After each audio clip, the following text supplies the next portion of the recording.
Hello to everyone, friends. Once again, I welcome you all in today's discussion.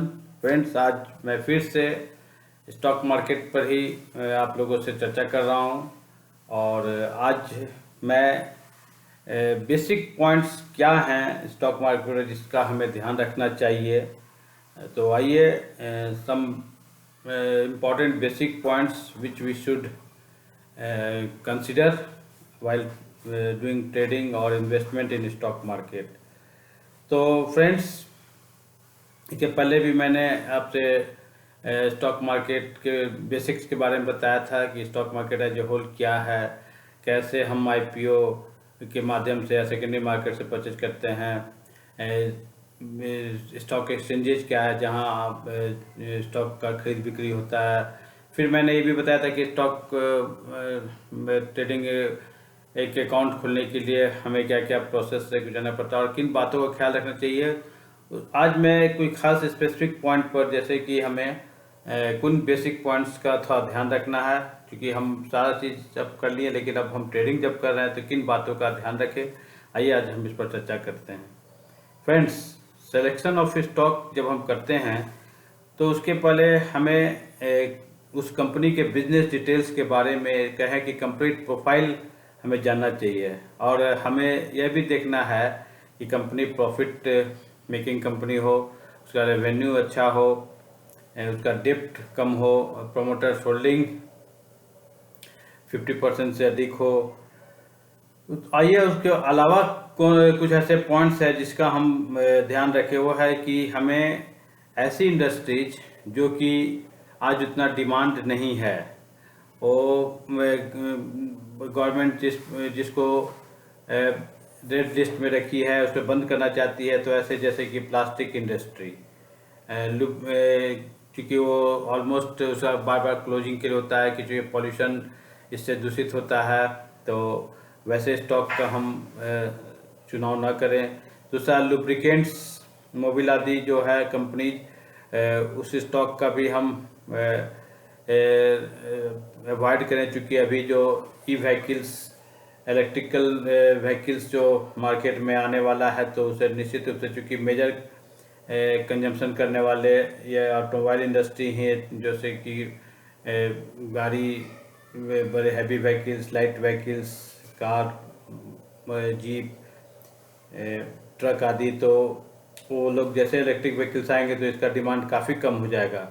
हम लेकिन साथ साथ हमें कुछ ऐसे स्टॉक जो कि अभी फ़िलहाल आर्टिफिशियल इंटेलिजेंस पर हो, जैसे कि अभी आप देख रहे हैं कि ऐसी गाड़ियां हो गई हैं जो विदाउट ड्राइवर चलेंगी, ऐसे रोबोट्स आ गए हैं जो आप किसी ऑफिस में जाते हैं तो वो वही अपना दरवाज़ा बंद करना खुलना, आपका स्वागत करना या फाइल्स इधर उधर ट्रांसफ़र करने का काम। तो आर्टिफिशियल इंटेलिजेंस पर आधारित स्टॉक हो तो समझिए कि आप प्रेजेंट जो आज का हो मोस्ट डिमांडेबल स्टॉक है उस पर आप जा रहे हो। सीधा मशीन लैंग्वेज जो आज सब काफ़ी हाई डिमांडेबल स्टॉक है।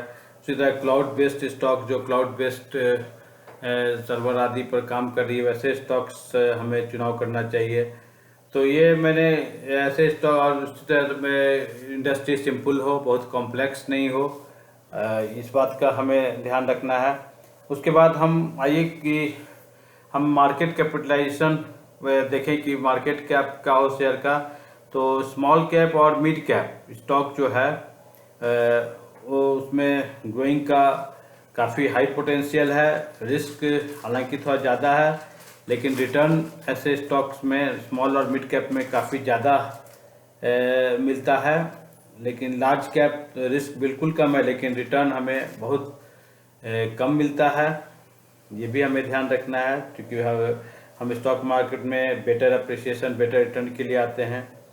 और दूसरा पॉइंट जो कैसे करना है वह प्रॉफिट ग्रोथ, कंपनी का कंसिस्टेंट एवरी ईयर प्रॉफिट होना चाहिए, और प्रॉफिट होगा तभी शेयर प्राइस जो है उस कंपनी का बढ़ता रहेगा। नेक्स्ट पॉइंट जो है डेप्ट है, कंपनी का डेप्ट हमेशा उसके इक्विटी से कम होना चाहिए। और कोशिश करें कि डेप्ट इक्विटी जो रेशियो है वह लेस देन 1 रहे। रिटर्न ऑन इक्विटी भी हमेशा ग्रोइंग साइड में होना चाहिए, वह ग्रेटर देन 1 रहे। रिटर्न ऑन कैपिटल एम्प्लॉयड, ये भी हमें पॉइंट कंसिडर करना और ये देखना है कि वह हमेशा ग्रोइंग साइड में रहे, बढ़ता रहे। नेक्स्ट है कि कंपनी के पास फ्री कैश फ्लो होना चाहिए, ताकि फ्री कैश फ्लो रहेगा तो कंपनी फ्री जब कैपिटल रहता है तभी कंपनी डिविडेंड के लिए, बोनस के लिए या फ्यूचर में कंपनी को अपना डाइवर्सिफिकेशन मॉडर्नाइजेशन करना है तो उसमें इसको फ्री कैश फ्लो रहने से कंपनी को मदद मिलती है। नेक्स्ट पॉइंट जो हमें कंसिडर करना है वह प्रोमोटर होल्डिंग जो है किसी भी सूरत में ग्रेटर देन 50% होना चाहिए, और कंपनी में अगर लेस देन 45% हो तो ऐसी कंपनी तो हमें अवॉइड ही करना है। नेक्स्ट पॉइंट है हमें कि प्राइस अर्निंग रेशियो जो है ये देखना है कि बहुत ज़्यादा नहीं हो, क्योंकि बहुत ज़्यादा होगा तो वह एक्सपेंसिव स्टॉक होगा। इसलिए जब बाई करना है तो हमें सेलेक्ट करना है कि कंपनी का पी रेशियो कम हो, तो उसको हम कहें कि एक अच्छे प्राइस पर हमें मिल रहा है। नेक्स्ट है कि ईपीएस अर्निंग पर शेयर, जो कंपनी को पूरे साल में जो प्रॉफिट होता है divided by number of shares है, वो जितना अधिक होगा उतना अच्छा है। वैसे स्टॉक में का ग्रोथ काफ़ी अच्छा होने का संभावना रहता है। नेक्स्ट है कंपनी का न्यूज बेस्ड स्टॉक जो है वह जान ले कि अगर पॉजिटिव या नेगेटिव न्यूज जो भी रहे, ये मार्केट स्टॉक प्राइस को यह अफेक्ट करता है। इसलिए हमें इस बात का भी ध्यान रखना है कि कंपनी न्यूज़ रिलेटेड अच्छा न्यूज कंपनी के बारे में आता रहे।